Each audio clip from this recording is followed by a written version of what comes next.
সমাজে যদি পুরুষ ছাড়া মা মেয়ে থাকে তাদের কিভাবে মানে কোণঠাসা করা যায় ভাইয়া, সব কিছুই মানে আমাদের বলা হয়েছে আমার আম্মুরে, মানে এক নজরে আমার দিক তাকাই ছিল। মানে আমার আজও মনে হয় যে ও চোখটা আমার দিকেই তাকায় আছে। আসসালামু আলাইকুম প্রিয় দর্শক এবং শ্রোতা, ভালো আছেন আশা করি। সবসময় যেভাবে শুরু করি এই কথাগুলো খুব কমন, বরাবরের মতোই দোয়া এবং শুভকামনা। হয়তো এই গল্পটা কারো কারো জীবন বোধকে পাল্টিয়ে দেবে। চলুন কে আছে আমার সঙ্গে তার সঙ্গে পরিচিত হই। আসসালামু আলাইকুম। ওয়ালাইকুম আসসালাম। নামটা একটু বলেন প্রথমে। আমার নাম সেতু। সেতু। সেতু বয়স কত? আমার 20 বছর। আমার জন্মজনা শেরপুর। শেরপুর। হ্যাঁ। শেরপুরে ওখানেও কি এখন গ্রামের বাড়ি আছে? গ্রামের বাড়ি। কোথায় গ্রামের এটা? বাড়ি ভায়াডাঙ্গা। ভায়াডাঙ্গাতে। শ্রীবুদ্ধি। ওই এলাকার চেয়ারম্যান কে এখন? ওই এলাকার চেয়ারম্যান মাসুদ। মাসুদ সাহেব। আব্বু কি করতো মানে যুদ্ধের পর বলছে যে যুদ্ধের পর যখন থেকে আমি বুঝতে শিখছি যে কাজ করে মানে টাকা উপার্জন করে খাইতে হবে, তখন থেকেই আব্বু কাজ করে। পড়াশোনার কোনো পাইনি আব্বু। আচ্ছা, মানে একেবারে কি কৃষক মানুষ ছিল? একদম কৃষকও না, মানে কাজ করতো, মানে দিনমজুর বলা যেতে পারে। যাওয়ার পরে আম্মু একটু কালো, আমার আম্মু একটু কালো, আব্বু আবার মানে একটু ফর্সা ছিল। তো এর মধ্যে আরো একটা ছিল যে আগে 1 বছর 2 বছর পরই মানে বাচ্চার একটা থাকতো যে বাচ্চা হতেই হবে এখন। আমার দাদি বলতো আর কি, আমার দাদি আশেপাশের যে আমার আরো দাদিরা ছিল, দাদির বোন। আচ্ছা, মানে সেই সময় বিয়ে হলে বেসিক্যালি যেটা হতো যে বাচ্চা কেন হচ্ছে না, 6 মাস 1 বছর পরে এই বিষয়গুলো। তো হঠাৎ করে 3 বছর পরে এই কথা উঠে যে কেন বাচ্চা হয় না, কেন ওইদিকে চলে যায়, আমার ছেলেরে হাত করে নিচ্ছে, মানে এরকম টাইপ। তো এরকম কথাবার্তা অনেক বাড়তে থাকে আস্তে আস্তে, যে কেন বাচ্চা কাচ্চা হচ্ছে না, পুরো আশেপাশের পুরাটা এলাকা জুড়ে এই কথা ছড়াই গেছে বলতে মানে বলে না যে একজনের সাথে একজনের গল্প করতে এসে যে তো বাচ্চা হয় না, এর বউয়ের তো বাচ্চা হয় না, আর হবেও না, 3 বছর হয়ে গেছে, কালো বউ। তো আব্বু কানে নিত না এইসব কথা, যে বলবেই, বলার কথা। আমি কিন্তু মুখ বন্ধ করাইতে পারবো না। আম্মুরা শুধু বলছে যে আমি কিছু বলি না, তুমি কেন করবা, তোমার তো কিছু ভাবার দরকার নেই, মাথা ঘামানোর দরকার নেই, আমি ঠিক থাকলে সবাই ঠিক। পরে আমাদের নানির বাড়ির পাশে একটা ভাই, আম্মুরা ভাইটাকে মানে আমি মামা ডাকতাম, উনি বলল যে উনার একটা গরুর গোয়াল দিছে, অনেক বড় গরুর গোয়াল দিছে শেরপুরে। আচ্ছা, শেরপুরে তো অনেক 2-3 জন লাগবে, কর্মচারী লাগবে দেখাশোনা করার জন্য। এটা তোমার জন্মের আগে? আমার অনেক আগে। আচ্ছা। তো আমি চলে যাই, শেরপুরে চলে যাই। 600 টাকা বেতন হচ্ছে, কি হইছে মানে আস্তে আস্তে বাড়বেই। মাসে 600 টাকা বেতন? মাসে 600 টাকা বেতন। আব্বু চলে এসে শেরপুর থাকলো, শেরপুর গৌরীপুর নামে একটা এলাকায়। আচ্ছা। ওরাই থাকার ঘর দিল। ওরা কি হয় আপনার বাবার? কিছু হয় না, সম্পর্কে কিছু হয় না, এমনি ডাকতো মানে ভাই। তো ওই কাকা আবার বলতো মাঝে মাঝে আরেকটা বিয়ে কর। আপনার বাবাকে বলতো? আমার বাবাকে বলতো যে এটা দিয়ে চলবে না, আরেকটা বিয়ে কর। জি। এই কথা দাদিও বলতে থাকলো, আশেপাশের লোকজন আব্বুর সাথে যে কাজ করতো শেরপুরের মানুষজন এসব বলতো, কিন্তু আব্বু কখনোই শুনতো না। আব্বু আম্মুরে বলতো যে এগুলা কখনো কানে নিবা না। আমি পাল্টা উত্তর দেই না, দিলে একটা কথা 2টা কথা তর্ক হবে, আমি একসাথে কাজ করি, কিন্তু তোমার কানে নেওয়া যাবে না। আমি যেহেতু কানে নিই না, তুমি কেন কানে নিবা? তোমার কি আমার প্রতি এইটুকু বিশ্বাস নাই যে আমি কিছু করতে পারি, মানে কি মানে হবে আল্লাহ ভরসা, এরকম বলতো যে আল্লাহ ভরসা। মানে আমার আম্মুর থেকে আব্বুর বেশি ছিল, কনফিডেন্টটা বেশি ছিল। আর বলতো যে বিয়ে তো একবারই করে মানুষ, বিয়ে বারবার করে না। আচ্ছা। না হলে কি আমরা 2 জন থাকবো। আচ্ছা। 9 বছর পরে আম্মু হঠাৎ করে শরীর খারাপ, ডাক্তারের কাছে গেছে। তারপর মানে শিওর হয়েছে যে আমি মানে বাচ্চা পেটে আসছে। ওকে মাশাআল্লাহ। হ্যাঁ, আমি মানে আমার কথা বলে মানে একটা জিনিস আমরা বুঝতে পারছি ওর কথা শুনে যে ও কতটা কাঙ্ক্ষিত চাইল্ড, ওর বাবা মায়ের প্রথম সন্তানও, এবং সেটা কি পরিমাণ কাঙ্ক্ষিত ছিল ওর মায়ের জন্য। হ্যাঁ, সংসার টেকে না এরকম একটা অবস্থায় চলে গিয়েছিল ওর মা। তারপর অনেক খুশি ছিল, অনেকগুলা মিষ্টি নিয়ে, মানে যারা বলছে যে বিয়ে কর অথবা এটা যে চলবো না, সবার কাছে মানে মিষ্টি পাঠাইছে। পরের দিন গ্রামে গেছে, গ্রামে গিয়ে পুরা গ্রাম রে জানাইছে, মানে একজন রে বল, হ্যাঁ আব্বু একজনের বলে তো পুরা গ্রাম হয়ে যায়, আমাদের হ্যাঁ, গ্রামটা কিন্তু এরকম। সে সবার কাছে গিয়ে জানে। হ্যাঁ, মানে একজনের বলা হয়েছে, মানে বিষয়টা তুমি পেটে আসার পরেই যেরকম জানাস নাকি দুনিয়াতে আসার পরে? পেটে আসার পরেই। পেটে আসার পরে দুনিয়া, হ্যাঁ। মানে অবস্থাটা বুঝেন যে পেটে একটা আসার হচ্ছে পরে। পেটে আসার পরে কিছুই পেটে বলা আসার যায় পরে দেরিও করে নাই, আম্মুরা যে ডাক্তার করে নিয়ে গেছে না, আসার সময় এই কাজ করছে। আজকে এটা হতে পারে খুবই ন্যূনতম একটা বিষয়, বলার মতো বিষয় না, কিন্তু গ্রামীণ সমাজে কোনো একটা মেয়ে বিয়ে হওয়ার পরে একেবারে প্রান্তিক পর্যায়ের মানুষ যারা আছে তার গায়ে যখন এ ধরনের তকমা লেগে যায়, তার জীবনযাপন কিন্তু অনেক কঠিন হয়ে যায়, অনেক কঠিন হয়ে যায়। তো সেই জায়গাটি থেকে আপনাদেরকে চিন্তা করতে হবে আজকের গল্পটা। তারপর কি হলো? আল্লাহ খুশি হয়ে আমার মেয়ে দিছে। নিশ্চয়ই। আব্বু চলে আসছে, মানে আচ্ছা। তার মধ্যে আব্বু বলে যে আল্লাহ অনেক খুশি ছিল ওই দিন বৃষ্টিও হইছো, তুমিও হইছো, মানে আল্লাহ মাশাআল্লাহ। খুশি হলে বৃষ্টি হয়, আল্লাহ তারপর খুশি হলে বৃষ্টি হয়, আল্লাহ খুশি হলে মেহমান পাঠায় বাসায়, মেহমান আল্লাহ পাঠায়, খুশি হলে মেয়ে দেয়। কন্যা সন্তান দান করে। তিনটা জিনিস। হ্যাঁ, তো বললো আল্লাহ অনেক খুশি আছিল ওই দিন, কারণ তুমি হইছো, বৃষ্টিও হইছে। আমার নানি বলতে পারে যে এরকম খুশি আমি দেখি নাই, সেতুর বাপ ডাকে এদিকে, যে সেতুর ব্যাপারে এরকম খুশি আমি জীবনেও দেখি নাই, মাশাআল্লাহ। মানে তোর জন্মের সময় যেরকমটা হয়েছিল এরকম বলে। তো সারাক্ষণ আমার নিয়েই থাকতো, দেখা গেছে যে আম্মুর কিছুই করা লাগতো না, বেশিরভাগ সময় আব্বুই থাকতো। হয়তো ওই গরুর গাছ শেষ করে আমার নিয়ে পুরা এলাকা ঘুরতো, সবাই দেখাইতো আমার মেয়ে এটা করতেছে, আমার মেয়ে আজকে এটা করছে, মানে গল্প গল্প বলতো, সবাই এটা গল্প শোনাইতো। তুমি কি তোমার ফ্যামিলির অভাবটা বুঝতা, যে তুমি চাইতা সঙ্গে সঙ্গে সেটা পাওয়ার মতো অবস্থা তোমার বাবার নাই? ওই বয়সে কি বুঝতা ওই না, জিনিসটা? ওই বয়সে বুঝতাম না, তুমি পাইতা সমস্ত কিছু? সবকিছু পাইতাম। অনেক আদরের সন্তান। প্রথম যখন নার্সারি ফাইনাল পরীক্ষা হয়, মানে 1-এ ওঠার জন্য, ফার্স্ট 2 জন হয়, আমি হই আর একটা মেয়ে হয়, ওই আমার বেস্ট ফ্রেন্ড, মানে ছোটবেলার। তো ফার্স্ট হইছে, আমার সামনে ডাকতেছে, সবাই দেখছে সেতু সেতু আসো, আমি তো বুঝতেছি না আমি কেন সামনে যাবো, মানে আমি বুঝিই নাই বিষয়টা। পরে আমাকে নিয়ে গেল, নিয়ে যাওয়ার পরে একটা বই দিছিল, ওই মুক্তিযোদ্ধাদের 6 মুক্তিযুদ্ধ নিয়ে লিখে ছোট একটা বই দিছিল। অনেক খুশি, মানে আমি তো খুশি হয়েছিলামই। আব্বুরা বলছে, আব্বু দেখো আমি এটা প্রথম হয়েছি। প্রথম হওয়ার পরে আমারও দিছে, শাওনেরও দিছে, মানে আমার যে বান্ধবীটা ছিল শাওনরা দিছে। পরে বললো, আম্মুরে দেখায় বললো, দেখছো আমার মেয়ে একদিন দেখো অনেক বড় হবে, এখন থেকেই ওর পড়াশোনা অনেক ভালো, সবাই ওর নিয়ে সুনাম করে। কেবল ক্লাস 1-এ পড়ি, মানে ওই সময় এইসব কথাবার্তা। তো ক্লাস 5-এ আমি বৃত্তি পরীক্ষা দেই, আব্বু দিয়ে আসতো, মানে আমি জানলা দিয়ে দেখতাম আব্বু আছে কিনা। যা আমার সবগুলা পরীক্ষাতে জানলা থাকতো, আমি কেন জানি মানে পড়ে যাইতো, জানলা একটা থাকতোই আমার পাশে, আর ওইটা দিয়ে আব্বুরে দেখা যেত। মানে আমি তাকায় দেখতাম আব্বু নাইলে আম্মু আছে, আব্বু আবার হাত দিয়ে বলতো আসি আসি তুমি লেখো, এরকম করে ইয়া দিত। মানে আমার তখন ভালো লাগতো যে না আব্বু আছে, আমি লেখা শুরু করি। আমি ক্লাস 8-9 পর্যন্ত পুতুল খেলছি। ওকে। মানে আমি মনে হয় যে একটা বিষয় নিয়ে মার খাইছি এটা হলো পুতুল খেলা আম্মুর কাছে। আম্মু কি করতো, পরীক্ষার সময় আসলে পুতুল সব খাটের নিচে রাখতো তালা দিয়ে, আর বলতাম যে 1 ঘন্টা খেলে আবার পড়বো। আমি 1 ঘন্টা খেলার পর যে কি মনোযোগ পাবো তুমি জানো না, এরকম ভাবে বলতো। কিন্তু দিত না, ওই পরীক্ষা পর্যন্ত ওয়েট করতে হইতো, কবে পরীক্ষা শেষ হইতো। রাতে ঘুমানোর আগেও আমি বলতাম যে পরীক্ষাটা শেষ হোক, আমার পুতুলগুলো বের করে দেখ। আম্মু মাঝে মাঝে বলতো যে স্কুলটা চেঞ্জ করতে হবে, এই স্কুল। আমি বললাম না, আমি স্কুল থেকে কোনোখানে যাবো না, মানে আমার তো মন বসে গেছে এইখানে। কিন্তু তখন এতটা বুঝতাম না। কিন্তু আব্বুর মানে যখন বেতনের সময় আসতো তখন মানে বলতো যে স্কুলটা আসলেই বেশি টাকা নেয়।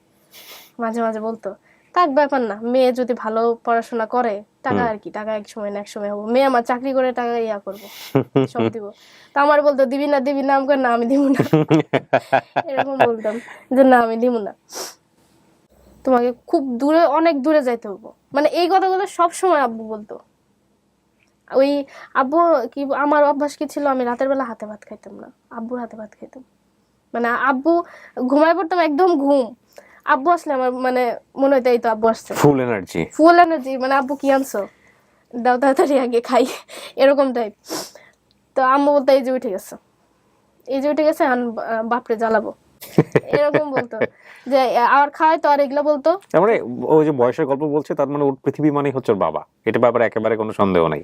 যখন মানে ক্লাস 9-10-এ উঠছি তখন মনে হয়েছে আব্বু তো ঈদের মধ্যে একটা পাঞ্জাবিও কিনে নেই। মানে আমার দেখায় আব্বু বা আম্মু কোনো ঈদে নতুন জামা কাপড় নেয়, কখনোই না। আমারই দিছে, আমার তো ঈদের আগেই 2-3 জোড়া দিয়ে দিছে। তো পরীক্ষাগুলা খুব কষ্ট করে দিছি, মানে আমার খুব কষ্ট হয়ে গেছে, আব্বু নাই আম্মু নাই, মন মরা ভাবে দিছি। দিছি ভালোই হয়েছে, ম্যাথ পরীক্ষাটা একটু খারাপ হয়েছিল আমার। হুম ম্যাথ পরীক্ষায় আমি কোশ্চেন হাতে নিয়ে মানে আমার কাছে মনে হয়েছে যে কেন আমি আগে থেকে পড়া শুরু করলাম না। আর কোনো পরীক্ষায় মনে হয় নাই, কিন্তু ম্যাথ পরীক্ষায় মনে হয়েছে যে কিন্তু এখানে তো আসলে তোমার কোনো কিছু করার ছিল না, কারণ তোমার না, বাবার সামর্থ্য ছিল না। সামর্থ্য ছিল না। কিন্তু তখন আফসোস হইতেছিল যে দরকার ছিল, কারণ আমার ম্যাথ পরীক্ষা খারাপ হয়ে যাবে। আমি কোশ্চেন হাতে নিয়েই আমি এটা বুঝতে পারছি। নতুন ভাই আসলো, ভাইয়ের খাওয়া দাওয়া, দুধ, তারপর আম্মু অসুস্থ থাকে প্রায়ই, হুম আমার পড়াশোনা, আমার কলেজে ভর্তি করতে হবে, ভালো কলেজে, এইসব দিক দিয়ে আব্বু খুবই ছিল। কিন্তু আব্বু বলতে যে না আমি পারবো, হুম তুমি করে যাও, কষ্ট হবে একটু, কিন্তু তোমার তো আর কষ্ট দিচ্ছে না, তুমি শুধু পড়বা, রাইট। তুমি শুধু পড়বা, তোমার এসব চিন্তা করতে হবে না। কিন্তু চোখের সামনে যখন এইসব দেখতাম তখন চিন্তা এসে পড়তো এমনি, যে এত কষ্ট করতেছে, আমি একটু পড়ি। কিন্তু পড়তে গিয়ে দেখতাম কি এগুলো মাথায় মানে প্রাইভেট ছাড়া ঢুকতেছে না মাথায়। চেষ্টা করতাম কিন্তু পারতাম না, মানে একটুর জন্য এ প্লাস হলো না। এ প্লাস আসলো না। আমার কাছে দুনিয়াটা ভাঙে পড়ছিল ভাইয়া, মানে একটুর জন্য সহ্য করা যায় না। হয়তো এ আসতো তাহলে একটা কথা যে না আমি অনেক খারাপ করছি। তুমি তো প্রাইভেট পড়তে পারোনি, কারো কাছ থেকে সাপোর্ট পাওনি, Support যতটুকু পাইনি। পাওয়ার পারছো নিজে নিজে করছো। হ্যাঁ, সায়েন্স থেকে না? সায়েন্স থেকে। হুম পরে মানে মন খারাপই করলো আব্বু একটু, যে তুমি কোচিং করলা। আমি বললাম যে আব্বু হয়তো আমি পড়ি নাই, দোষ আমি নিলাম যে না আমি হয়তো পড়ি নাই, মানে বাবাকে বুঝতে দিল না যে বুঝতে দেই নাই। আলটিমেটলি হ্যাঁ। ফেইলিয়রটা কোন আবার জায়গাটা। বললাম যে একটা প্রাইভেট দিলে ভালোই হইতো, থাক পরের বার ভালো করবো। কিন্তু মনের মধ্যে একটা আছে যে একটুর জন্য পাইলাম না, ওই এটা খচখচানে যেটাকে বলে। কিরম যেন লাগতেছে যে আমার পিসের জন্য এ প্লাস পাই গেল। শেরপুর কলেজে চয়েস দিলাম, শেরপুর কলেজে ভর্তি হইলাম, সরকারি কলেজ, কোনো খরচ লাগে না। আব্বুরে বললাম কোনো খরচ লাগে না, ওইখানে ভর্তি করে দাও, আর বাইরে করাতে গেলে অনেক টাকা লাগে। আমি তো বুঝি, মানে তখন সংসারে ইয়া খুবই খারাপ, কিন্তু আব্বু বুঝতে দেয় না। হুম আব্বুর মুখে সবসময় হাসি, এত যে দুশ্চিন্তা, আব্বুর মুখে সবসময় হাসি। আম্মু শুধু মানে বসে থাকতো, চিন্তা করতো। এদিক দিয়ে শরীর খারাপ, আম্মু চিন্তা করতো শুধু। আব্বু বলতো হয়ে যাবে হয়ে যাবে, কিছুই হবে না, হুম হয়ে যাবে, এত টাকা পয়সা দিয়ে কি হবে, সুখ আছে তো আমার সংসারে, এরকম করে বলতো। এদিক দিয়ে হঠাৎ করেই আমার ভাই অসুস্থ হয়ে গেল, সাথে সাথে গিয়ে সরকারি হাসপাতাল, স্যালাইন শেষ পুরা, মানে আশেপাশে যা দোকান ছিল সবখানে দেখা হয়ে গেছে, কোনো স্যালাইন পাওয়া যাইতেছে না। পরে বাধ্য হয়ে সরকারি হসপিটালে নেই। তখন একটু আব্বু একটু অসুস্থ ছিল, যে ঠান্ডা ঠান্ডা ছিল। তা আব্বুরে বললাম যে সরকারি হাসপাতালে ডাক্তারগুলো তো ভালো হয়, চলো দেখাই। হুম আমি আর তুমি নেমে যাই, ওরা চলে যাক বাসায়। হুম লাগবো না লাগবো না, মানে আব্বু যাই হইতো, মানে পাত্তা দিত না। পাত্তা দিত না। ওই একা একা না পাই না খাইতো, জ্বর হইলে ঠান্ডার ওষুধ একা একা এনে খাইতো। আবার ওই ওষুধের দোকানে আমি যখন যাইতাম বলতো তোমার আব্বু কিন্তু এটা নিয়ে গেছে, দেখো কি হয়েছে। হুম হুম উনি কিন্তু বলে না। আমি এসে যখন ধরতাম তোমার কি হয়েছে, তুমি আমার বলো না কেন, তুমি কি বেশি বুঝো, তুমি নিজের পড়াশোনা ইয়া দাও, এরকম মানে উল্টা আমার এই ফাফর দিত আরো। কিন্তু ওনার যে কি হয়েছে এটা বলতো না, কখনোই বলতো না। করার পরে আব্বু ওই উনাদের কাজেই ঢাকায় আসছিল আচ্ছা কয়দিনের জন্য। আচ্ছা ঢাকায় আসছিল, ঢাকায় আসার পরে আমি শুনছি যে ঢাকায় জ্বর আসছে আব্বুর, ওকে জ্বর আসছে ঠান্ডা। তো এই কথা বলবো না, ঢাকায় আসছে, ঢাকায় তো আরো ভালো ডাক্তার আছে, হুম এই কথা তো মানে কাউরে তো জানাবো, কাউরে জানায় নাই। হুম 4-5 দিন থাকছে, থাকার পরে বলছে যে না আমার এখানে আর মন টিকতেছে না, এখানে কাজ শেষ, আমি শেরপুর চলে যাবো। আচ্ছা তো শেরপুর চলে আসছে, যাওয়ার সময় ওই আমার কাকার আরেকটা ঢাকায় থাকে এখানে, ওই কাছে গাজীপুরে কাজ টাজ করে, জি ওইখানে ওনার ছেলে টেলে ওগুলা সবাই নাকি দেখে গেছে, মানে দেখতে ইচ্ছা করছিল তার, সবাইকে দেখে গেছে, টাকা দিয়ে গেছে, জিনিসপত্র কিনে দিয়ে তারপর গেছে আমাদের বাড়ি ইয়েতে, শেরপুরে গেছে। শেরপুরে গেটে ঢোকার আগেই বলে জনরে দেখবো, আমার জনরে আনো, মানে ছোট ভাইরে। তো গেছি, যাওয়ার পর দেখার পর দেখি কি আব্বু মানে হালকা হালকা অসুস্থ। তা আব্বু বললো যে না কিছু হয় না, আমি ওষুধ খাইছি, ডাক্তারও দেখাইছি, ডাক্তার বলছে আমার টাইফয়েড ফিরে আসছে। ও আপুর আবার টাইফয়েডের জাম থাকতো, মানে জ্বর হলে টাইফয়েডে চলে যেত। আচ্ছা আচ্ছা তো টাইফয়েড ফিরে আসছে, ওষুধ দিচ্ছে, ওষুধ খাবে। আসছে, আসার পর রাতের বেলা অনেক জ্বর।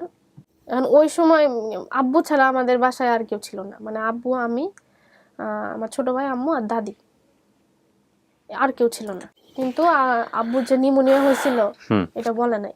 উনি শুধু মানে ওই যে বুক আর পিঠ ব্যথা করতো, কিন্তু এই জিনিসটা আমাদের বলে নাই। আচ্ছা 2-3 দিন বেশি। অনেক বেশি। আব্বুরে বললাম চলো ডাক্তারের কাছে যাই, এক্সরেটা করে আসি। হুম ডাক্তারের কাছে গেলাম, ডাক্তার এক্সরে করাইছে, করানোর পরে বলছে আব্বু চলে গেছে। আব্বু মানে খুব কাবু হয়ে গেছে, ঠান্ডায় একদম কথা বলতে পারে না। তো আমার বসায় রাখছে। তো বসায় রাখার পরে ওই এক্সরে লাইটের মধ্যে যে দেয় না, হুম দিছে। দেওয়ার পর আমার কাছে মনে হলো যে ওইখানে কিছুই দেখা যাইতেছে না, বুকে হার্ট তো দেখা যায়। তো আমি আঙ্কেল, ওই ডাক্তার আঙ্কেলটা বললাম যে আঙ্কেল এই কিন্তু কিছুই দেখা যাইতেছে না, পুরাটা কফের ঢাকা। পরে বলতেছে না ওষুধ দিলে চলে যাবো। আমাকে টাইফয়েড কয় না, টাইফয়েড কিছু না, তোমার আব্বুর হয়তো নিউমোনিয়া হয়েছে।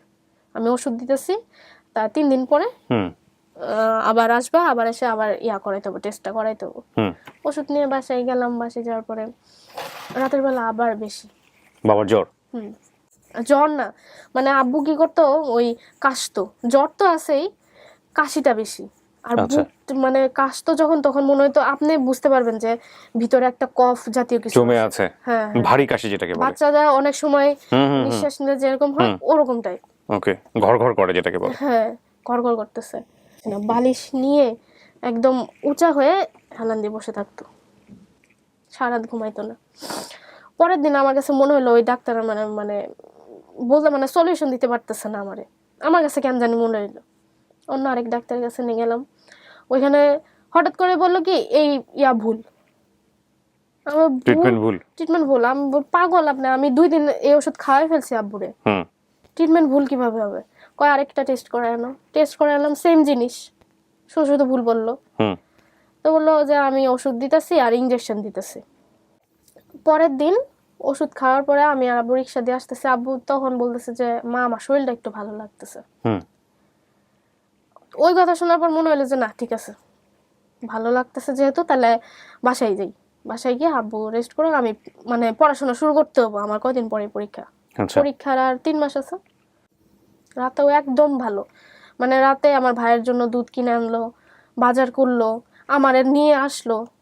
মানে আমি যা প্রাইভেট থেকে আসি, সন্ধ্যা হয়ে গেছিল, আমার নিয়ে আসলো। হুম আসার পরে হঠাৎ করে আবার বুকে কফ মানে বাড়তে থাকে, হুম বাড়তে থাকে, শরীরে পানি আসা শুরু করছে। তো আমার বলে নাই আম্মু, আমি ওই দিন আমি পড়তেছিলাম অন্য ঘরে, আমি আসলে বুঝতেই পারি নাই যে এতটা ঠান্ডায় এত কিছু হয়ে গেছে। তা আম্মুরে বলতেছে যে সেতুর মা আমি হয়তো এবার বাঁচবো না, আমার মনে হয় এবার বাঁচানোই যাবো না, এরকম। আমি এই দিক দিয়ে প্রতিদিন মানে আমার সাথে ঝগড়া আব্বুর, যে তুমি ঢাকায় চলো, ঢাকায় চলো, ঢাকায় চলো, টাকার ব্যবস্থা হবে, মানে আমারই যুদ্ধ।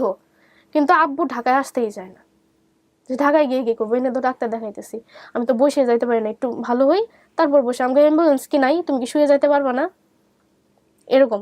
মানে প্রতিনিয়ত আম্মুর এটাকে বলতেছি, দাদির এটাকে বলতেছি, আব্বুর এটাকে বলতেছি। আব্বু বলে তুই পড়, তোর 2 মাস পরে পরীক্ষা, তোর এইসব চিন্তা করতে হবে না। তোমার ইন্টারমিডিয়েট পরীক্ষা তখন 2 মাস পরে? হ্যাঁ, আচ্ছা। 2 মাস পরে পরীক্ষা। তো আমি পড়তেছি, আম্মুর এই কথা বলছে রাতের বেলা, আমার মাফ করে দিও, এই কথাও বলছে। তা আম্মু বলছে যে জ্বর আসলে উল্টাপাল্টা পেঁচাল পারে অনেক সময়।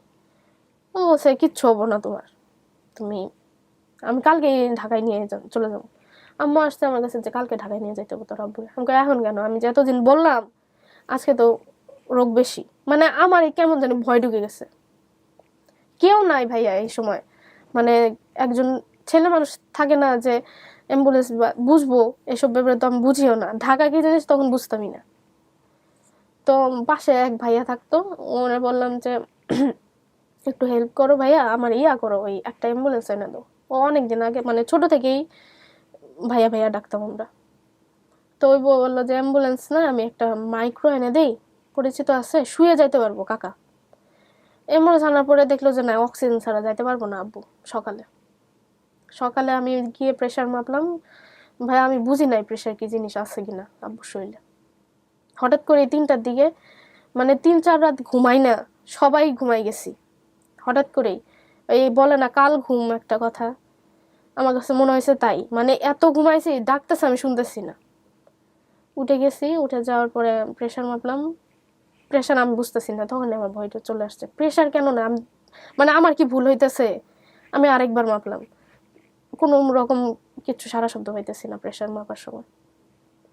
মানে আব্বু না, মানে আস্তে আস্তে নিতেজ হয়ে যাইতেছে। মনে হইতেছে যে ওই রক্ত বের করে দিলে শরীর থেকে যেমন আস্তে আস্তে মানুষ ঢলে পড়ে, যেমন শরীরটা ছেড়ে দেয় ওরকম। আমারে কাছে নিয়ে বলতেছে, মা এবার হয়তো আমি বাঁচবো না। তোমার বাবা এটা তোমাকে ডেকে নিয়ে বুকে যায় বলতেছে, মা এবার হয়তো আমি বাঁচবো না।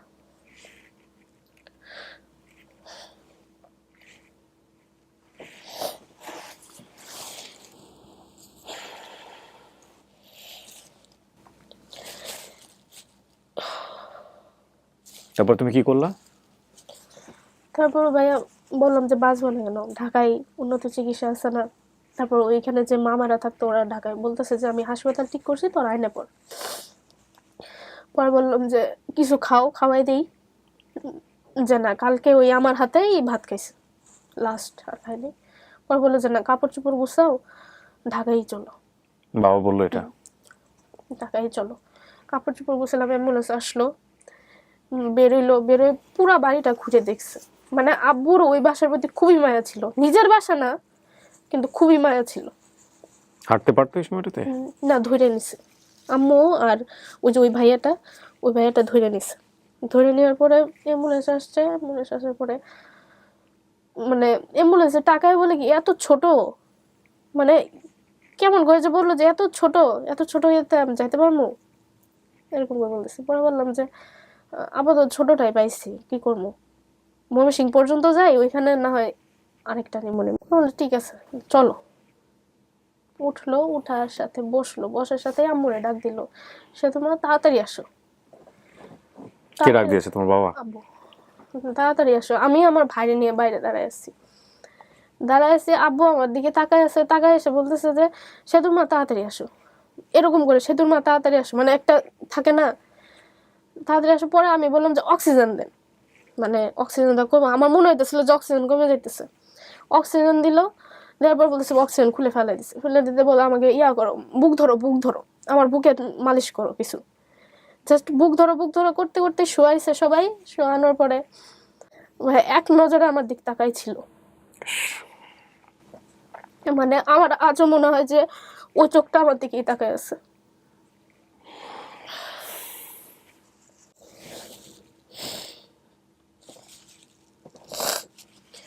আমার দিকে তাকাই ছিল, জন আমার সাথে ছিল, আমি হাত ধরেছিলাম।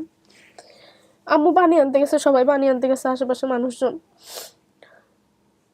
জাস্ট আম্মুরে ডাক দিল, আমার দিক তাকাই থাকলো, তাকায় একটুখানি হাসছে ভাইয়া আব্বু। মানে আমার শক্তি না, কি হইতেছে এসব, আব্বু এরকম করতেছে কেন। তাকাই দেওয়ার পরে আম্মু যখন গেল,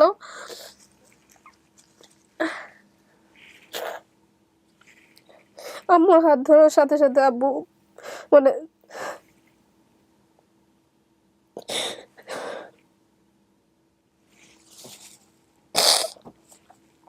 চোখটা বন্ধ করে ফেলছে। আমার মনে হইতেছিল যে আব্বু মনে হয় সেন্সলেস হয়ে গেছে।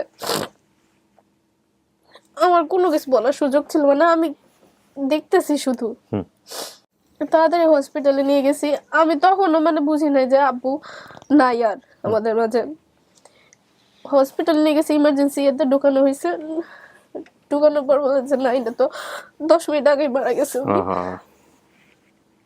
ওনার নিউমোনিয়া ছিল।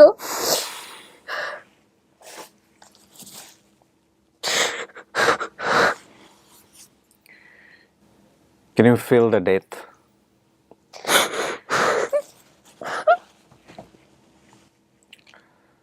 ছোট একটা বাচ্চা যাকে ঘিরে তার স্বপ্ন, তাকে বড় করা, ওকে জাস্ট ফিল করেন। ওর বাবাকে ফিল করার দরকার নেই, বাবা মারা গেছে, ঠিক আছে, আল্লাহ ওনাকে জান্নাতবাসী করুক, বাট ওর চোখের সামনে ওর দরিদ্র পরিবারে, চরম দরিদ্র একটা পরিবার, ওর বাবা ওর কাছে কি, মানে ওই মেমোরিটাকে জাস্ট একটু নেওয়ার চেষ্টা করেন। গল্পটা এখানেও শেষ না, গল্পটা সামনের দিকে, এবং আমি সবাইকে বারবার অনুরোধ করছি যে গল্পটা আপনারা শেষ পর্যন্ত শুনবেন। তুমি নিজেকে একটু সামলে নাও। তুমি তখন ইন্টারমিডিয়েট, তোমার কত সালে ইন্টারমিডিয়েটের ওই সময়টাতে? আমার 2018। 2018? মানে তোমার বাবা মারা গেছে 2018 সালে? ও মাই গড, এটা দগদগে স্মৃতি। মাত্র 2 থেকে 3 বছর আগের গল্প। মানতেই পারি না ভাইয়া যে বাবা নাই। মাঝে মাঝে মনে হয় আছে, হয়তো শ্রীবর্দি শেরপুর গেছে, আশেপাশে কোথাও আছে, চলে আসবে। আমি ভুলেও মনে করি না, মানে যেদিন আমি মনে করি ওদিন মনে হয় যে আমার পুরো দুনিয়াই নাই। আমার দুনিয়ার মধ্যে যদি কেউ থাকতো তাহলে সেটা একমাত্র আমার প্রথমে বাবা, তারপরে মা, তারপর আমার ছোট ভাই। কিন্তু আমি আমার সব থেকে দামি জিনিস হারাই ফেলছি।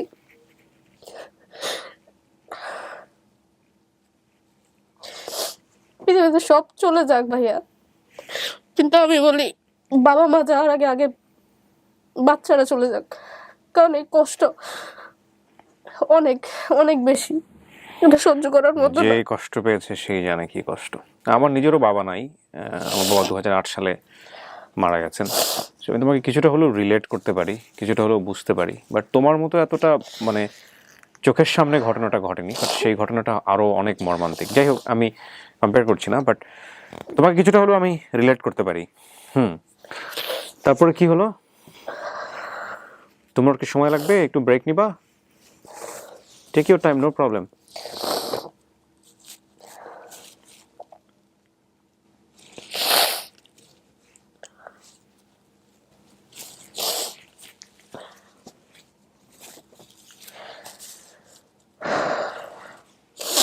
একটু পানি খেয়ে নিতে পারো, পায়ের কাছে আছে, পানিটা খেয়ে নাও, গলাটা ক্লিয়ার হবে।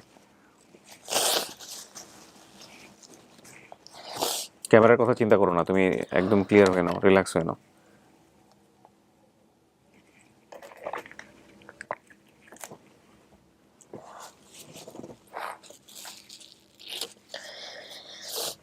তারপর ভাইয়া আপনি গিয়ে যদি ওই এলাকায় বলেন যে নজরুল কেমন ছিল, তখন ওরা একটাই আফসোস বলে যে আমাদের ওইখানে কেন একটা জানাজা দিল না সবাই, কেন মানে আমরা করতে পারলাম না।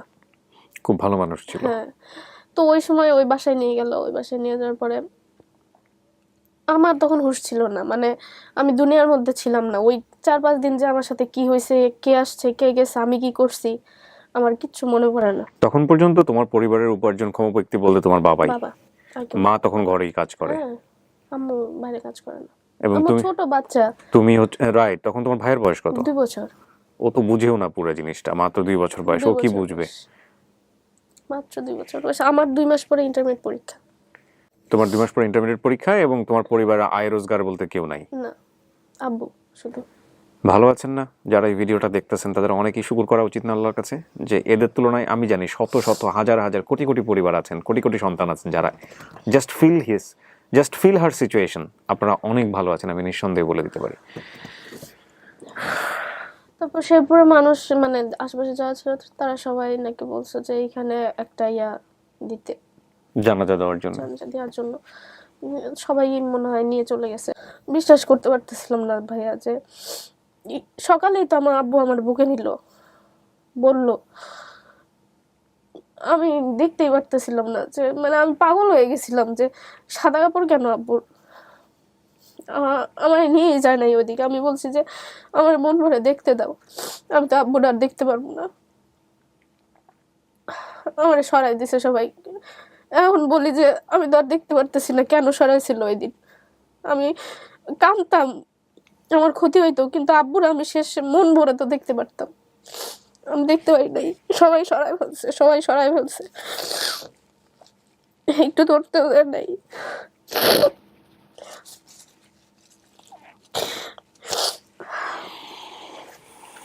একটু ধরতে গেছি, আমি ছড়াই দিছে, বলছে যে কষ্ট হবে আব্বু, কষ্ট হবে। তারপর নিয়ে চলে গেল ভাইয়া উঠায়। তোমার দিশা এখনো মনে পড়ে আমার। তখন মাথায় আসতেছিল না যে সংসার কিভাবে চলবো, আমি কিভাবে পরীক্ষা, ওই কথা মাথায় আসতেছিল না। মনে আছে মানে মামা ডাকলো, মামারা আসছে, ওই আমরা যাদের বাসায় থাকতাম, মামা, ওর ভাইয়া, আপু, ওর 2 ছেলে, 2 ছেলে না, 1 ছেলে 1 মেয়ে, আর কাকি আসছে। আসার পরে আমাদের ডাইকে নিয়ে গেছে, মানে গাড়ি দিয়ে নিয়ে গেছে। নিয়ে যাওয়ার পরে মামা বলল সবার সামনে যে জানা যায়, সবার সামনে বলছে যে আমাদের দায়িত্ব মামার। এখন মামা মামা এইটুকু বলছে, আমি যদি একটা ভাত খাই, আমি ভাঙ্গে অর্ধেকটা তোমাদের দিব, আমি তোমাদের ফেলে দিব না। মানে আমাদের পরে যদি কেউ অনেক বেশি কষ্ট পেয়ে থাকে তাহলে মামা পাইছে।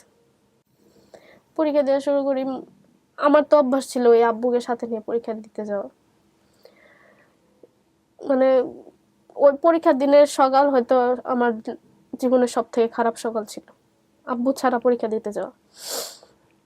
মানে যেভাবে হোক নিজের সামলাই নিছি আর কি আমরা সবাই, আম্মু আমি, যন্ত্র বুঝেই না তখন। হঠাৎ করে মামা অসুস্থ, মামা ঢাকা থেকে গেছে, বলছে যে আমার একটা চোখের অপারেশন আছে, আমি আইসে তোমার ওই যে ভর্তির ব্যাপারে কথা বলবো, ইন্টারের পরে তুমি কি পড়বা, আমার এই কথা বলে গেছে। মামা অসুস্থ এরকম কয়দিন যাবতই শুনতেছি। আমার মনে আমি আশাও করি নাই যে এরকম একটা নিউজ শুনবো সকালবেলায়। পদার্থ পরীক্ষা আমার একদিন পরে পদার্থ পরীক্ষা। মামা তো সকালবেলা শুনি যে মামার মেয়ে আপু ফোন দিয়ে বলতেছে যে সে তো আব্বুর হার্ট তো বন্ধ হয়ে গেছে। আমাকে হার্ট বন্ধ হয় কেমনে, মামা না হসপিটালে, হার্ট কেমনে বন্ধ হবো? মানে ওরাও কান্দা কান্দা অবস্থা, আমার মানে খুলে বলতে পারতেছে না। আমার পরীক্ষা চলতেছে এই সময়, ফিজিক্স পরীক্ষা, ফিজিক্স ফার্স্ট পেপার পরীক্ষা। পরে 1 ঘন্টা ফোন দিয়ে বলে যে না মামা নাই, আহা মামা মারা গেছে। কয়দিনের ব্যবধানে এরকম ঘটনা ঘটলো? 2 মাস 12 দিন 14 দিন এরকম। কোনো কোনো সময় আসলে বলার কিছু থাকে না, স্পিচলেস হওয়া ছাড়া কিছু থাকে না।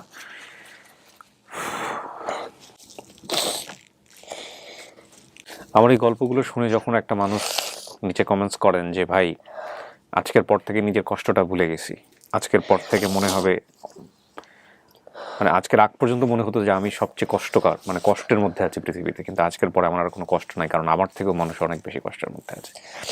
এইটা আমার একটা অনেক বড় সাকসেস মনে হয়, যে কারণ কষ্ট দিয়ে কষ্টটাকে হিল করা, মানুষকে বোঝানো যে তুমি যে কষ্টের মধ্যে আছো তার থেকেও আল্লাহ কাউকে হয়তো অনেক বেশি কষ্টের মধ্যে রেখেছে, বা সিচুয়েশনালি সে হয়তো অনেক বেশি কষ্টের মধ্যে আছে। তো শুকর করো আল্লাহর কাছে যে তুমি তার থেকে অনেক বেশি ভালো আছো। তারপর মামা ঢাকায় মারা গেছে, তো ঢাকায় একটা জানাজা হবে, এখানে আত্মীয় স্বজন আছে, সবাই মিলে জানাজা হবে, পরের দিন আনা হবে, মানে আমার পদার্থ পরীক্ষার সকালে, রাতে আসবে, আগের দিন রাতে আনা হবে। তো মামাকে নিয়ে আসা হলো ওই যে লাস্ট বাই ফ্রিজিং গাড়ি দিয়ে। ওটা দেখে মনে হইলো যে 2টা মানুষ পরপর চলে গেছে। ভাইয়া এই বাসায় কেউ ফুচকিও দেয় না, মানে এই বাসায় সবাই আসতো আমার আম্মুর কাছে, কিন্তু ওই হিন্দু পাড়া বললাম, সবাই ভূত পেতে বিশ্বাসী করে, কয় যে এদিকে আসা যাবে না। ওই বাসায় আমরা থাকলাম, ইন্টার পরীক্ষা আমার শেষ হইলো। কাকি ওই মানে মামার বউ কাকি ডাকি আমি, ওনারা আসা যাওয়ার মধ্যে থাকতো। ঢাকায় আবার আপু ভাইয়া পড়তো। ওই বাসার মধ্যে আমি আম্মু জন একা। আব্বু মারা যাওয়ার পরে আমাদের দাদি আমাদের রেখে চলে গেছে। আমি বলছি যে আমাদের সাথে থাকো, আমাদের আর কেউ নাই, থাকেন, আমাদের রেখে চলে গেছে অন্য ছেলের কাছে। তো আমরা 2জন এমন পরিস্থিতিতে থাকতাম যে সন্ধ্যার সময় দরজা যে লাগাইতাম একদম সকালে খুলতাম। ওইটা মামার বানানোর নিজের বাড়ি ছিল? হ্যাঁ, ওই আব্বু যাদের সাথে কাছে চাকরি করতো, তো ওই মানে ওইটা ওই মামা? ও আচ্ছা আচ্ছা, তোমার আপন মামা না, আসলে সম্পর্কের মামা, যাদের জিনিস প্রপার্টি গুলো তোমার বাবার সাথে দেখাশোনা করতো, ওই যে গরুর উনি দায়িত্ব নিছিল তোমাদের? দায়িত্ব নিছিল, সেই লোকটাই মারা গেছে। আচ্ছা আচ্ছা, আমি ভাবছিলাম তোমার আপন মামা বোধহয়। না আপন মামা না। তো ওই ঘরের মধ্যে এত বড় ঘর, তোমরা একা থাকতা? হ্যাঁ, তারপর? হয়তো বাজার থাকে না, আমার ভাইয়ের দুধ থাকে না, এমনও সময় গেছে ভাইয়া যে আমাদের আলুও ছিল না ঘরে। তো টাকা পয়সা ওই সময়টাতে তোমার কোথা থেকে আসতো, সোর্স কি? ওই কাকে দিত মাঝে মাঝে আমাদের। আচ্ছা, অল্প মানে চাই থাকতে হতো, কে কতটুকু দিবে। হ্যাঁ। তোমার পরীক্ষা শেষ হয়ে গেছে ওই সময়টাতে? পরীক্ষা শেষ হয়ে গেছে, তোমার মা প্র্যাকটিক্যাল চলতেছে তখন, আর তোমরা সবাই তখন ঘরে বসা? ঘরে বসা সবাই, ভাই আমার ছোট না তখন, একদম ঘরে রাইট। বসা। আর শেরপুরে তেমন কোনো ইয়াও নাই, কাজের কোনো সোর্সও নাই। না, কাজের কোনো সোর্সও নেই। তো ওই মাঝে মাঝে এরকম হইতো, বাজারও থাকতো না, জনের দুধ থাকতো না, ও দুধ ছাড়া কিছু খাইতো না। তো আম্মু সিদ্ধান্ত নিল যে বাড়িতে চলে যাবে, এখানে আর থাকবে না। তো এদিক থেকে ধুম ওঠে বিয়ে, আমার বিয়ে দেয়া ধুম ওঠে। মানে সমাজে যদি পুরুষ ছাড়া মা মেয়ে থাকে, তাদের কিভাবে মানে কোণঠাসা করা যায় ভাইয়া, সব কিছুই মানে আমাদের বলা হয়েছে, আমারে আমার আম্মুরে। এমন সব ধরনের কথাবার্তা। সব ধরনের কথাবার্তা, সব ধরনের। কেউ বুঝতে চায় নাই যে আমরা কষ্টে আছি, আমাদের ঘরে বাজার নাই, অথবা আমার পড়াশোনা করার ইচ্ছা। সবাই বলতেছে বিয়ে দাও, বিয়ে দিলেই সব ঠিক হয়ে যাবে।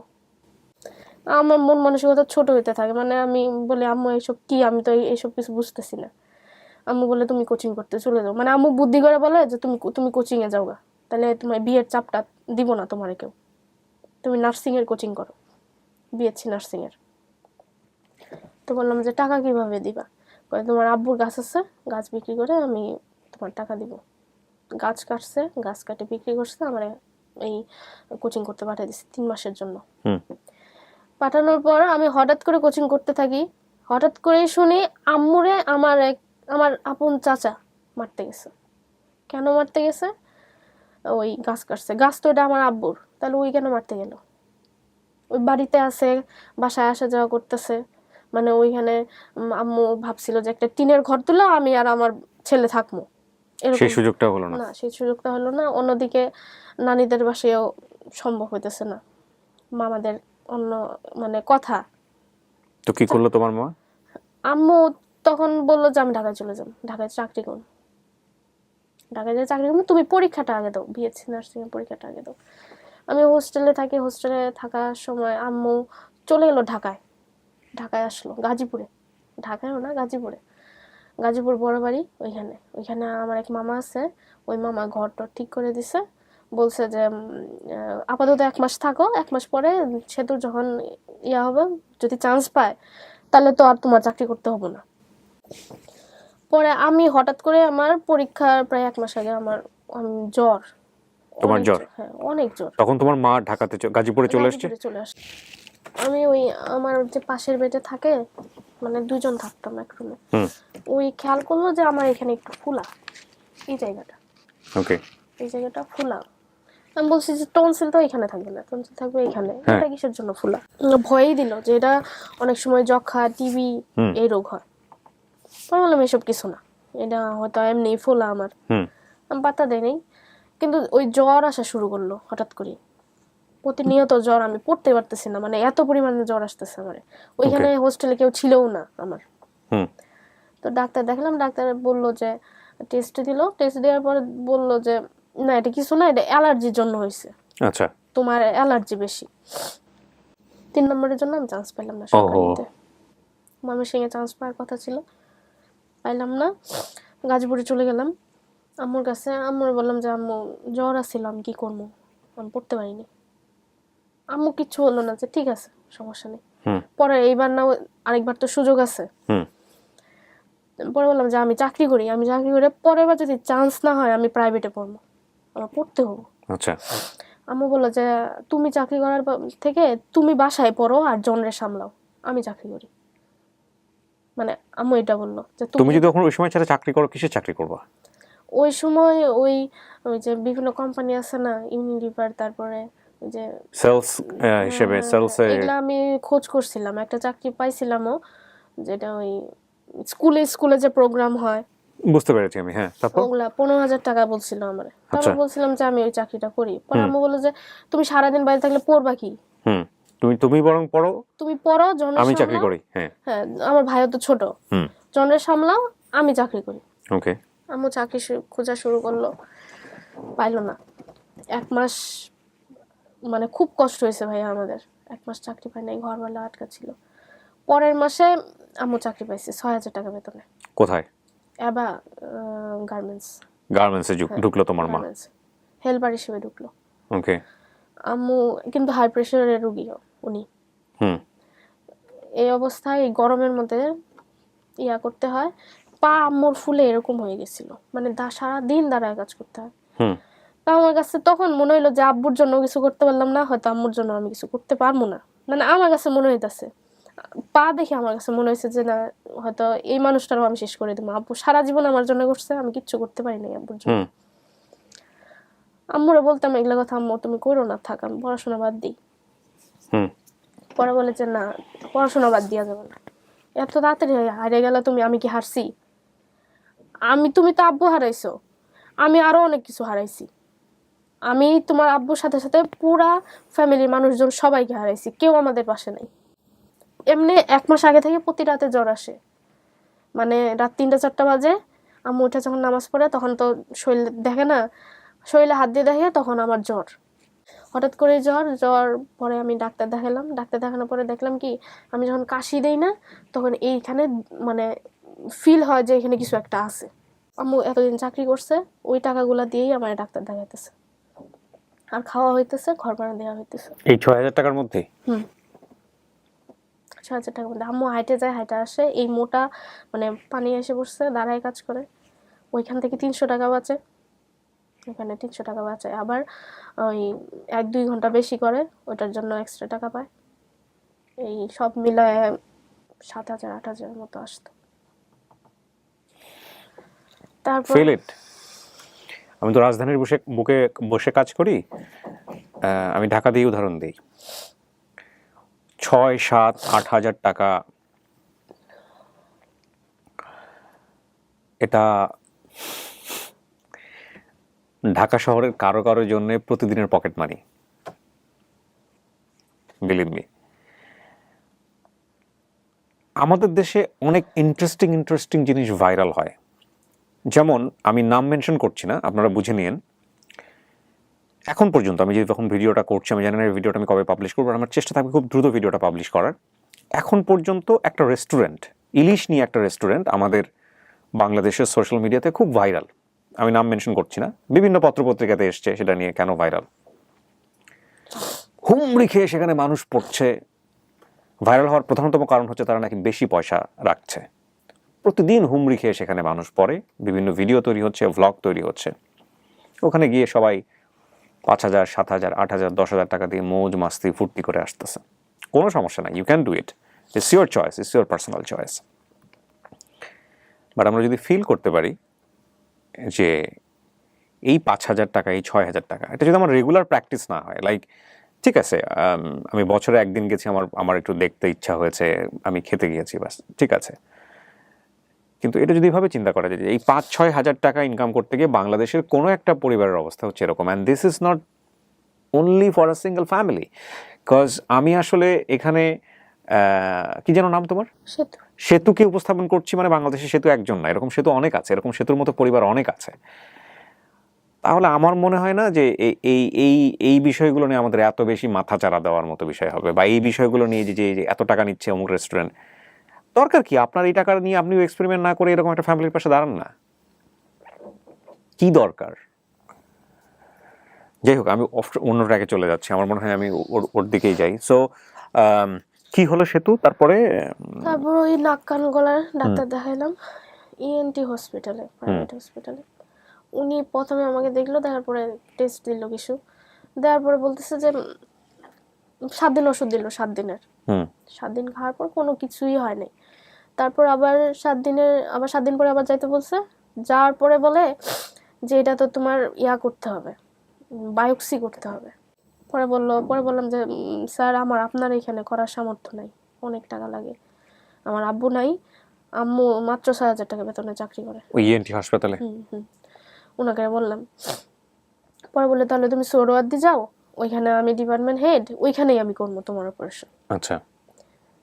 পরে বললো যে আমি লিখে দিলাম, তুমি গিয়ে ভর্তি হও। ভালো ডাক্তার। হ্যাঁ, লিখে দিলাম, তুমি গিয়ে ভর্তি হও।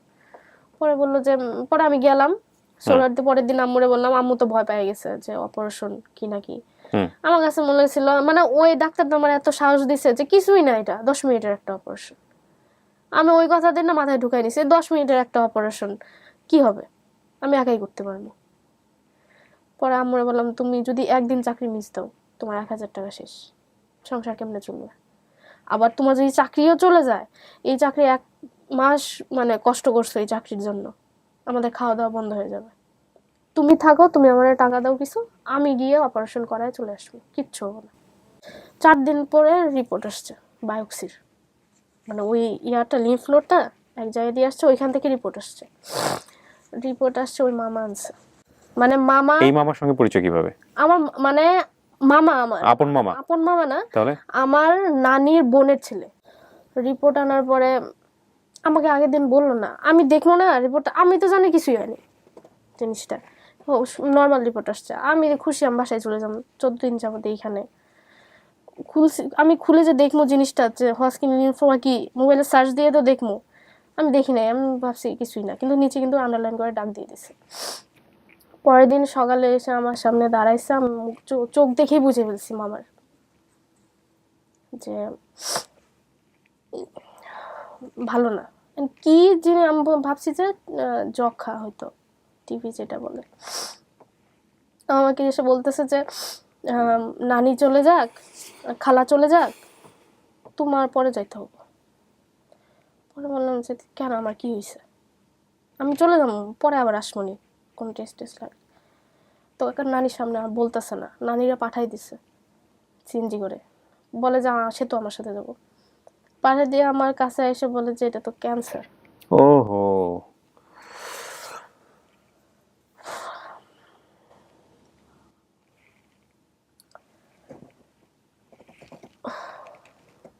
মানে আমি ভাবিও নাই কেমনে, মানে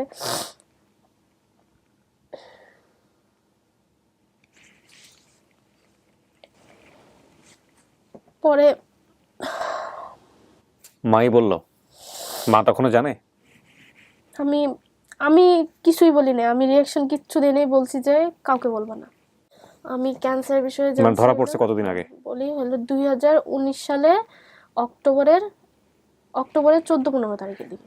এটা স্টেজ বলছিল যে কত কোন না তখন স্টেজ বলে নাই, স্টেজ? আচ্ছা, বলছে। পরে কি তোমার তখন শুধু বায়োপসির রিপোর্টটা পাইছি যে ওইখানে হজকিন লিম্ফোমা এক ধরনের cancer, blood cancer. Hodgkin lymphoma একটা ব্লাড ক্যান্সার? আম্মুর বলে দেওয়ার সাথে আম্মু তো হাউমাউ করে কান্না শুরু করছে। কিন্তু আমি ক্যান্সার, আমার এতটা খারাপ লাগে না যে ক্যান্সার, মানে আমি শক্ত ছিলাম যে একজনে তো শক্ত থাকতে হবে, যদি আম্মু ভেঙে পড়ে আমি কানলে কি সেই ক্যান্সার আল্লাহ আমার কাছ থেকে নিয়ে চলে যাব? ক্যান্সার হসপিটালে গেলাম, ওইখানে অনেকগুলা টেস্ট দিচ্ছে, দেওয়ার পরে টাকা পয়সা তো এত নাই, প্রায় লাখখানি টাকা লাগে ওই টেস্টগুলো করতে। আমার লেভেল আসলো 1A। মানে 1A মানে ওই যে ক্যান্সারের লেভেল আসলো 1A। এটাতে কি বোঝায়? প্রাইমারি লেভেল, একদম প্রাইমারি লেভেলে আছে? একদম প্রাইমারি লেভেল না, মানে 1A মানে একটু প্রাইমারি লেভেল থেকে একটু, কিন্তু প্রাইমারি লেভেলই ধরে ওইটা। ওকে, আলহামদুলিল্লাহ। হ্যাঁ, এখন তারপর? সবাই বলতেছে যে তুমি অনেক ভাগ্যবান, মানে ডাক্তাররা, যে এই ধরনের ক্যান্সার একদম শেষ পর্যায়ে আমরা পাই, কিন্তু তুমি কিভাবে বুঝছো? তুমি মনে করে আল্লাহ তোমাকে নিজের হাতে বাঁচাইছে, তুমি যদি 8টা কেমো দাও তুমি ঠিক হয়ে যাবা। আমি এই কথা শুনে খুশি হয়ে গেছি ভাইয়া, ওই দিন ক্যান্সার কিছুই না। তো কেমো দিতে প্রতিটা কেমো লাগে 15,000 টাকা, প্রতিটা কেমো 8টা, 4 সার্কেল 8টা কেমো, তার মধ্যে আরো 2টা পেট সিটি স্ক্যান, মানে কেমোর আগে একটা, কেমোর পরে একটা। কটা দিতে পারছো? আমি সবগুলো দিছি। কিভাবে দিছো? টাকা পাইলা কি ওর থেকে? ওইটাই বলি, ওই পরে আমি তো মাথায় খেয়াল আসতেছিল না কি করবো, পরে বুদ্ধি আসলো যে আমি শেরপুরে সবাইরে বলি আমার পাশে দাঁড়াবার, মানে সাহায্য চাই। ও আচ্ছা আচ্ছা, মানুষের কাছ থেকে সাহায্য। হ্যাঁ শেরপুরে। তো শেরপুরে আমার বন্ধু বান্ধব সবাইকে নিয়ে একটা মেসেঞ্জারে গ্রুপ খুললাম, গ্রুপ খুলে সবাই বললাম আমার এই অবস্থা, মামা মারা গেছে, বাবা মারা গেলে, এখন এই আমার এই অবস্থা, তোরা বাঁচা, যে যাই পারোস আমার জন্য তোরা আগায় আয়। ওরা সবাই আগায় আসছে ভাইয়া, সবাই আসছে, ইভেন আমার যে টিচার ছিল স্যার কালাম স্যার, উনিও আগে আসছে। আর উনি অনেক করছে, মানে আমার কেমো থেকে শুরু করে পেট সিটি স্ক্যান পর্যন্ত যাবতীয় যা খরচ ছিল শেরপুর থেকে পাঠানো হয়েছে। তারপর কেমো শেষ করলাম, লকডাউন শুরু হইলো। 2020 সালের লকডাউন নাকি 2021 সালের? 2020 সালের একদম lockdown। প্রথম যে লকডাউনটা? হ্যাঁ প্রথম লকডাউন। হ্যাঁ। কেমো যেদিন শেষ হয় ওই দিনই, খিচুনি উঠছে যেদিন, ওই দিনই লকডাউন শুরু হইলো। শুরু হওয়ার পরে আমার ডেট পিছাই গেল, মানে আমি পেট সিটি স্ক্যান করতে পারতেছি না, এই লকডাউনের মধ্যে কেউ নেয় না। 6 মাস পরে যখন একটু হইলো, তখন ওই শেরপুর থেকে আমাকে আরো 40,000 টাকা দেওয়া হলো, সবাই মিলে সংগ্রহ করে? না স্যার দিছে, স্যার সবার কাছ থেকে চায়, মানে আছে না মানুষজন, চায় 40,000 টাকা স্যার পাঠিয়ে দিছে, বলছে তুমি পেট সিটি স্ক্যানটা করো। পেট সিটি স্ক্যানটা করার পরে আমি পিজিতে গেলাম নভেম্বরের 20 তারিখ, পিজিতে পেট সিটি স্ক্যান, আমার পেট সিটি স্ক্যান করা হলো, করার পরে 5-6 দিন পরে রেজাল্ট আসছে, আমার ক্যান্সার আবার ব্যাক করছে।